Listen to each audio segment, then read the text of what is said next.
Communist പാർട്ടിയുടെ ദേശീയ പദവി നഷ്ടപ്പെടില്ല. ഇങ്ങനെയൊരു വാർത്ത കണ്ടപ്പോൾ കേരളത്തിലുള്ള കമ്മികൾ ഭയങ്കര സന്തോഷത്തിലും ആഹ്ലാദത്തിലുമാണ്. കുറേ കമ്മികളുടെ പോസ്റ്റുകൾ കാണാനിടയായി. കമ്മ്യൂണിസ്റ്റ് പാർട്ടിയുടെ ദേശീയ പദവി നഷ്ടപ്പെടുന്നതും കാത്തിരിക്കുന്ന മൂരികളും കൊങ്ങികളും മൂഞ്ചി എന്നൊക്കെ പറഞ്ഞിട്ട്. ആദ്യമേ ഈ കമ്മികളോടൊക്കെ ചോദിക്കട്ടെ, എടോ ഇങ്ങനെയൊക്കെ പോസ്റ്റ് അടിച്ചിറക്കാൻ നിനക്കൊക്കെ എന്ത് യോഗ്യതയാണോ ഉള്ളത്? കേരളത്തിൽ നിന്നും നിനക്ക് ലഭിച്ച ഒരു കനൽത്തരിയുടെ പിൻബലത്തിലാണോ നിന്റെ ദേശീയ പദവി നഷ്ടപ്പെടാതിരിക്കുന്നത് എന്നാണോ നീ കരുതിയത്?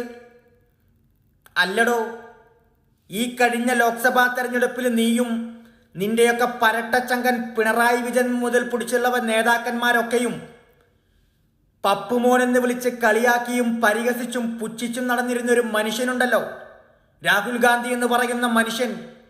ആ മനുഷ്യന്റെ പാർട്ടിയുടെ കൂടെ കൂടിയിട്ട് രാജസ്ഥാനിൽ നീയൊക്കെ ഒരു സീറ്റിൽ വിജയിച്ചല്ലോ.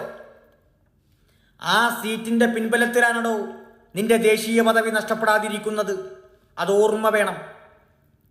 നീയൊക്കെ നായികക്ക് 40 വട്ടം ഇടതുണ്ടെങ്കിലേ ഇന്ത്യയുള്ളൂ, ഇടതുണ്ടെങ്കിലേ ഇന്ത്യയുള്ളൂ എന്ന് വലിയ വായിൽ വീമ്പത്തരം പറഞ്ഞ് നടന്നിരുന്നല്ലോ. ഇപ്പൊ നിന്റെ അവസ്ഥ എന്താണ്? രാഹുൽ ഗാന്ധിയുടെ പാർട്ടിയുടെ കൂടെ കൂടിയിട്ട് രാജസ്ഥാനിൽ നിന്നും വിജയിച്ച ഒരു സീറ്റിന്റെ പിൻബലത്തിൽ നിന്റെയൊക്കെ പാർട്ടിയുടെ ദേശീയ പദവി നഷ്ടപ്പെടില്ല. ഇപ്പൊ നിന്റെ അവസ്ഥ എന്താണ്? ഇടതുണ്ടെങ്കിലേ ഇന്ത്യയുള്ളൂ എന്ന് പറഞ്ഞ് നടന്നിരുന്ന നീ ഇപ്പോ കോൺഗ്രസ് ഉണ്ടെങ്കിലേ ഇടതുള്ളൂ എന്ന് പറയേണ്ട അവസ്ഥയായി.